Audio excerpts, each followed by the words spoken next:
më shumë të prezentohem se sa të prezentoj programin edhe qasjen për të bërë atë ndryshimin e madh që në fakt presin qytetarët dhe presin shqiptarët.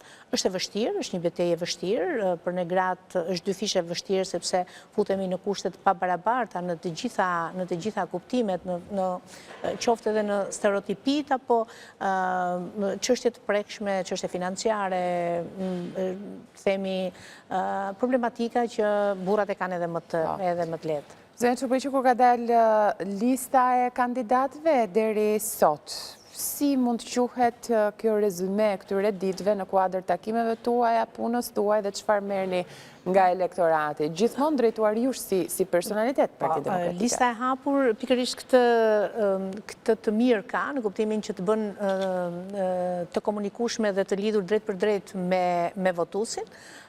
Kam një ditë aktive, themi takimin e parë, pothuajse çdo ditë e kam në 8 të mëngjesit, edhe më pas pastaj takime me strukturat në degët ku unë jam e caktuar nga Partia Demokratike dhe takime me qytetarët deri po themi rreth orës 9 apo 10 të mbrëmjes, më pas edhe ndoshta edhe ndonjë komunikim me mediat.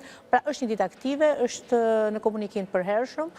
Kryesisht jam fokusuar në target grupe të ndryshme, jam fokusuar në kontakte që unë i kam patur gjatë gjithë karrierës time. Në Tiranë kam edukimin, karrierën profesionale, qoftë edhe karrierën politike, kam mbështetës të shumtë. Ashtu siç vi nga një qarku Dibër, 9 vite deputete, ku qarku Dibër edhe sipas sensusit të fundit është komuniteti i dytë në Tiranë, kështu që kam alternuar të gjitha këto kontakte për të biseduar, për të kërkuar votën. Kam qenë një politikane me një lloj ekuilibrit politik, kam denoncuar, kam bërë opozitën, sepse më ka qelluar të jem vetëm në opozit, por ajo që mua më karakterizon është ajo që edhe them, një lloj ekuilibri politik, por edhe një qëndrueshmëri në politikë bërje. Ky ekuilibër politik, çdo ditë më shumë që kalon tani në këtë betejë, u a bën të duket betejë më e vështirë apo më e lehtë?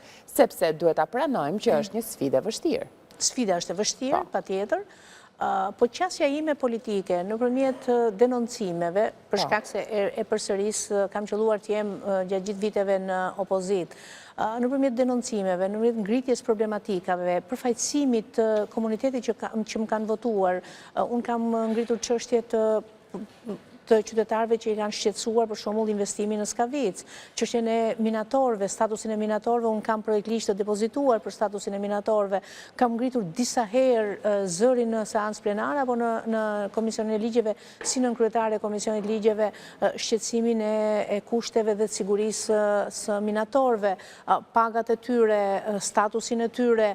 Pra, kam ngritur për atë varfërinë ekstreme në qarkun Dibër, shpopullimin në qarkun Dibër. Qarku Dibër është një nga qarqet që rinin pothuajse e ka jashtë vendit.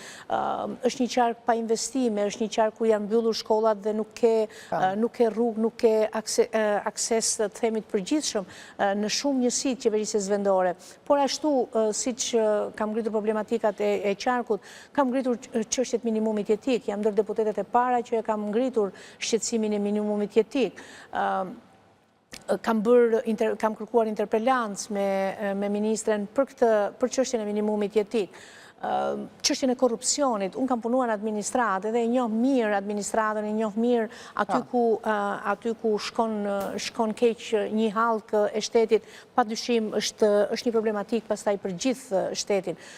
Korrupsioni është një nga fenomenet vrastare për një vend jo të konsoliduar demokratik, por për një vend të themi akoma në tranzicion. Dhe korrupsioni në vendin tonë ka qenë në nivele të larta dhe unë e kam ngritur, e kam denoncuar sa herë ka patur raportet e institucioneve në Komisionin e Ligjeve. Kam qenë pranë themi komunitetit me aftësi ndryshe. Së fundmi kemi ngritur edhe grupin e miqësisë me deputet parlamentar të gjitha forcave politike, me pikërisht personat me aftësi të kufizuar, me aftësi ndryshe, dhe jam në fakt kryetare e grupit të miqësisë me to.